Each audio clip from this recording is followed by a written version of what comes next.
जैसा कि आपको पता होगा कि आईएसएल इस सीज़न होगा कि नहीं होगा या फिर आगे होगा कि नहीं होगा, ये किसी को नहीं पता है भाई। आईएसएल क्लब्स को भी नहीं पता है भाई। सिर्फ़ और सिर्फ़ एआईएफएफ और तो और देखा जाए तो आपके एफएचडीएल या फिर कहा जाए रिलायंस को पता होगा भाई। इसीलिए देखा जाए तो कई जो क्लब्स हैं ना, अपने ऑपरेशंस बंद कर दिए हैं। ट्रांसफ़र मार्केट हद से ज़्यादा स्लो हो गया, कोई अपडेट नहीं आ रहा है भाई। लेकिन 2-3 क्लब्स हैं जो कि आपके ट्रांसफ़र कर रहे हैं। जिसमें बैंगलोर है जो कि छोटे-छोटे ट्रांसफ़र अपडेट्स आ रहे हैं उनके। उसके अलावा देखा जाए तो ईस्ट बंगाल और मोहन बागान तो अपना फुल फ्लेज्ड ट्रांसफ़र कर रहे हैं भाई। जैसे लग रहा है उनको फ़िक्र नहीं है, वो साइड में चलता रहेगा, वो उनको पहले अपना टीम बनाना है। अब यहाँ पे देखा है तो देखिए मोहन बागान का तो समझ में आता है क्योंकि उनको एएफसी भी खेलना है। आईएसएल हो चाहे ना हो उनको तो एएफसी खेलना पड़ेगा भाई। लेकिन ईस्ट बंगाल भी देखा जाए तो भाई पूरी ताकत से टीम बना रही है। तो आज बैंगलोर, ईस्ट बंगाल और मोहन बागान इन तीनों क्लब से रिलेटेड जितने ट्रांसफ़र अपडेट्स आए हैं ना, उन सभी ट्रांसफ़र अपडेट्स के बारे में बात करेंगे हम लोग। तो वीडियो शुरू करने से पहले अगर वीडियो आपको पसंद आए तो इसे लाइक जरूर करिएगा और चैनल को सब्सक्राइब करना ना भूलें। सबसे पहले हम लोग बात कर लिए जाए ईस्ट बंगाल के बारे में। ईस्ट बंगाल एक सेंटर फॉरवर्ड के ऊपर इंटरेस्टेड है। उनका नाम है जैस्मिन मेसानोविक, जो कि बोस्निया से आते हैं। 33 साल के प्लेयर है भाई। सेंटर फॉरवर्ड के अलावा ना राइट विंग लेफ्ट विंग दोनों पोजीशन पे खेल सकते हैं आपके। और देखा तो इस समय हंगरी के सेकंड टाई लीग में खेल रहे हैं, जहां पे वो 30 मैचेस में 8 गोल मारे हैं और 2 असिस्ट दिए हैं। अब देखिए सेकंड टायर लीग है तो आप उतना एक्साइटेड नहीं होंगे, लेकिन मैं बता दूं कि हंगरी के सेकंड टायर की बेस्ट टीम की तरफ से खेल रहे हैं, जो अभी टॉप पे है भाई। तो एक तरीके से आप कह सकते हो कि हंगरी की फर्स्ट टायर लीग की टीम है भाई। हम्म तो एक अच्छी टीम की तरफ से खेला, उनका कॉन्ट्रैक्ट भी खत्म होने वाला है। वैसे देखा है तो हंगरी से आने वाले पहले प्लेयर नहीं होंगे भाई। हंगरी से एक और प्लेयर आ चुके हैं जिनका नाम मेरे ख्याल से व्लादिमीर करके था, जो कि एक सेंटर मिडफील्डर थे भाई आपके, और वो आए थे चेन्नई एफसी में।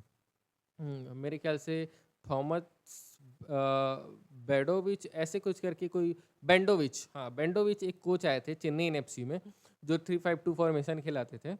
उनके अंडर आए थे भाई, कुछ खास नहीं कर पाए थे। हालांकि उस सीजन देखा है तो पूरी की पूरी चेन्नई ही कुछ खास नहीं कर पाई थी भाई। तो हम लोग उसके ऊपर नहीं बोल सकते हैं कि ये कैसी आके परफॉर्मेंस देंगे भाई। लेकिन ये अपडेट आपका आया था। इसके अलावा देखा है तो ईस्ट बंगाल आपकी जे गुप्ता के ऊपर इंटरेस्टेड है, और सुनने में आ रहा है कि भाई लगभग लगभग साइनिंग डन है। तो अगर जे गुप्ता की साइनिंग होगी तो एक अच्छी साइनिंग होगी, और अभिषेक के पीछे अब नहीं जा रही है भाई। क्यों? क्योंकि देखिए पंजाब एफसी 2 CR मांग रही थी भाई। अब आप सोचिए 2 CR मांग रही है पंजाब एफसी अभिषेक के लिए, या उससे ज़्यादा मांग रही है, और उसमें मोहन बागान भी इन्वॉल्व है।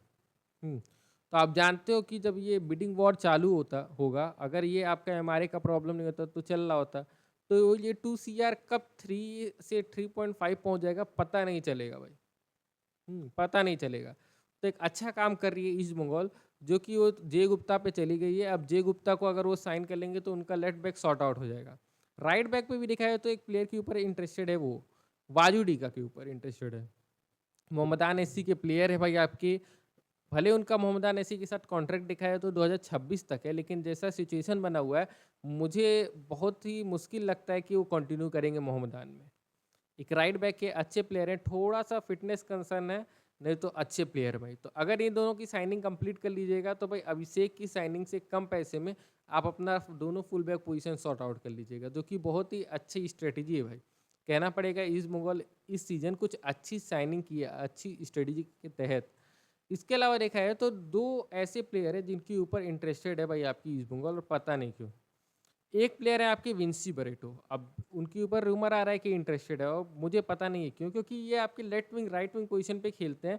भले इनका कॉन्ट्रैक्ट खत्म होने वाला हो भाई, भले खत्म होने वाला हो, लेकिन आप खिलाओगे कहाँ? क्योंकि आपके पास विंगर तो भर भर के हैं भाई, भर भर के हैं। इसके अलावा फ्रांकी गुआम, ये मेरे आई लीग के देखा है तो जो लिस्ट बनाया था ना उसमें के प्लेयर है भाई आपके। और अटैकिंग मिडफील्ड लेफ्ट विंग और राइट विंग पोजीशन पे खेलते हैं। देखिए आई लीग में तो बहुत अच्छी परफॉर्मेंस दी है, अच्छे प्लेयर भी हैं, इसीलिए मैं इनको अपनी लिस्ट में रखा था।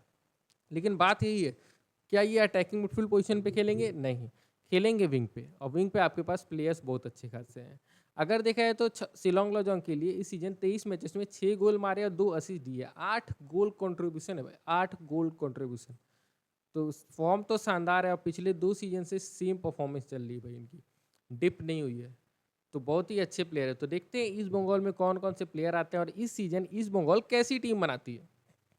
अब आते हैं हम लोग बेंगलुरु एफसी पे। बेंगलुरु एफसी भाई एक गोलकीपर को साइन कर लिया और ये गोलकीपर भी भाई मेरे लिस्ट में था आपके आई लीग वाले।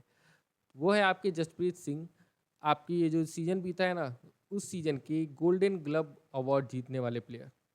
अब यंग प्लेयर हैं, अब देखना है कि ये गुरप्रीत सिंह संधू के पीछे छिप जाते हैं कि उनको टेक ऑन करके बेंगलोर के फर्स्ट चॉइस गोलकीपर बनते हैं भाई। ये देखने वाली बात होगी भाई और देखते हैं कैसी परफॉर्मेंस देते हैं। इसके अलावा एक और प्लेयर की ऊपर देखा है तो इंटरेस्टेड है आपकी बेंगलुरु एफसी। उनका नाम है आपका ब्रायन सेंचेज, जो कि आपके 32 साल के एक अर्जेंटीनियन अटैकिंग मिडफील्डर हैं और अभी देखा है तो अर्जेंटीना के फर्स्ट ए लीग में खेल रहे हैं, जहाँ पे 14 मैचेस में 2 गोल मारे हैं, 2 गोल मारे या 2 असिस्ट दिए भाई। कुछ ठीक ठाक परफॉर्मेंस नहीं है, लेकिन फिर भी अर्जेंटीना के फर्स्ट ए लीग में तो क्वालिटी तो होगी ही। उसके अलावा इनका कॉन्ट्रैक्ट भाई देखा है तो आपका ख़त्म हो रहा है। इनका कॉन्ट्रैक्ट आपका 30 जून को ही ख़त्म हो रहा है, तो एक फ्री प्लेयर होंगे। तो देखते हैं बेंगलुरु एफसी साइन कर पाती है कि नहीं। इसके अलावा अब हम लोग आते हैं अब मोहन बगान पे। मोहन बगान के बारे में बात किया तो सबसे पहले आउटगोइंग के बारे में बात कर लिया जाए। सौरभ हनवाल भाई मोहन बगान को छोड़ के जाने वाले हैं। एक centre back right back position के प्लेयर थे भाई और कई आईएसएल क्लब्स इनके ऊपर इंटरेस्टेड है भाई, कई आईएसएल क्लब्स इंटरेस्टेड है। इसके अलावा देखा जाए तो आई लीग के भी कई क्लब्स इंटरेस्टेड हैं। तो अब देखते हैं वो कहाँ जाते हैं, लेकिन ये अपडेट आया है कि वो छोड़ के जाने वाले हैं आपके मोहन बगान को। इसके अलावा टाइसन, राज बाजफोर, सिबाजीत, फरदीन, उसके अलावा एंगसन, ये सभी जो स्टार्स थे ना आपके, जो आपके आरएफडीएल में खेले थे, ये सभी भी आपके मोहन बगान को छोड़ के जाने वाले हैं और मोहन बगान भी इनके रिप्लेसमेंट को खोज ली है और ट्रायल्स वगैरह चल रहे हैं। कई प्लेयर्स को तो साइन भी कर लिए भाई और प्रिपरेशन तो चल ही रहा है उनका सीएफएल का। अब आते हैं भाई आपके नेक्स्ट अपडेट पे, वो है आपका रॉब्सन से रिलेटेड। तो देखिए रॉब्सन से रिलेटेड ये अपडेट आया है कि लगभग साइनिंग डन हो चुकी है। मेरे ख्याल से साइनिंग हो भी जाती अगर ये सभी आपका एमआरए वगैरह का प्रॉब्लम नहीं हो रहा होता, तो मेरे ख्याल से उसकी वजह से थोड़ा सा स्लो चल रहा है, नहीं तो अभी तक साइनिंग डन हो जाती भाई। एक और अपडेट ये है कि कियान नसीरी वापसी कर रहे भाई मोहन बगान में। अब देखा जाए तो चेन्नई एफसी ने तो बहुत अच्छी डील कर ली। चेन्नई एफसी ने फ्री में साइन कर लिया कियान को और उसके बाद सेल कर दिया आपके मोहन बगान को। अब मोहन बगान चाहे 10 लाख दी हो, चाहे 5 लाख दी हो, चाहे 50 लाख दी हो, पैसा तो मोहन बगान को देना पड़ा ना भाई। बात ये है, तो डील तो अच्छी है चेन्नई के लिए। अब देखा जाए तो अच्छे प्लेयर है कियान। थोड़ा कॉन्फिडेंस की कमी है, तो मेरे ख्याल से सीएफएल में खिलाना चाहिए। वहाँ पे गोल स्कोर करेंगे तो कॉन्फिडेंस आएगा। और एक वर्सिटाइल प्लेयर है, उनको आसिक के जाने के बाद से एक वर्सिटाइल विंगर चाहिए था, जो कि भाई आपके कियान नसीरी हैं। वो वहाँ खेल सकते हैं। तो अब देखते हैं कियान नसीरी कैसी परफॉर्मेंस देते हैं मोहन बगान में। मोहन बगान जैसा कि मैं आपको एक बार पहले ही बता चुका हूँ, अब्दुल रबी के ऊपर भी इंटरेस्टेड है भाई। अब्दुल रबी आपके एक ऐसे प्लेयर है जो कि राइट बैक और राइट विंग दोनों पोजीशन पे खेल सकते हैं। लेकिन अगर मोहन बगान इनको राइट विंग पोजीशन पे लाना चाहती है तो ये बहुत गलत हो सकता है, क्योंकि राइट विंग पोजीशन पे भी देखा है तो मोहन बगान के पास एनफ रिसोर्सेस हैं। कियान नसीरी खुद राइट विंग पे खेल सकते हैं, सलाहुद्दीन है और मनवीर हैं। इसके अलावा लिस्टन आपके एक विंग पे है और रॉब्सन है, तो मतलब 4-5 आपके पास तो विंगर है। अब अगर राइट विंग की तरह आप अब्दुल रबी को गिन रहे हो तो भाई गेम टाइम का प्रॉब्लम हो सकता है, ये मानना पड़ेगा। और देखा है तो हैदराबाद एफसी ना अब्दुल रबी के बदले सलाहुद्दीन को मांग रही थी, तो वो भी मना कर दिया भाई आपके मोहन बगान ने। मोहन बगान कह रही नहीं, मुझे अब्दुल रबी चाहिए, ट्रांसफ़र फी मैं पे कर दूंगा।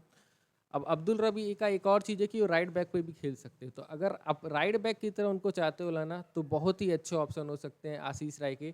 ये थोड़े डिफेंसिवली कमज़ोर रहेंगे, लेकिन हाँ अटैकिंग वाइज वो ज़्यादा वर्क करेंगे भाई आपके देखा जाए तो अब देखते हैं अब्दुल रबी आपके आते हैं कि नहीं मोहन बगान में। तो भाई ये सभी ट्रांसफ़र अपडेट्स आपके आए थे। ऐसे ही ट्रांसफ़र अपडेट्स के लिए मेरे चैनल को सब्सक्राइब करना ना भूलें, और अगर ये वीडियो आपको पसंद आया हो तो इसे लाइक ज़रूर करिएगा, और जैसा कि मैं बोला चैनल को सब्सक्राइब करना ना भूलें।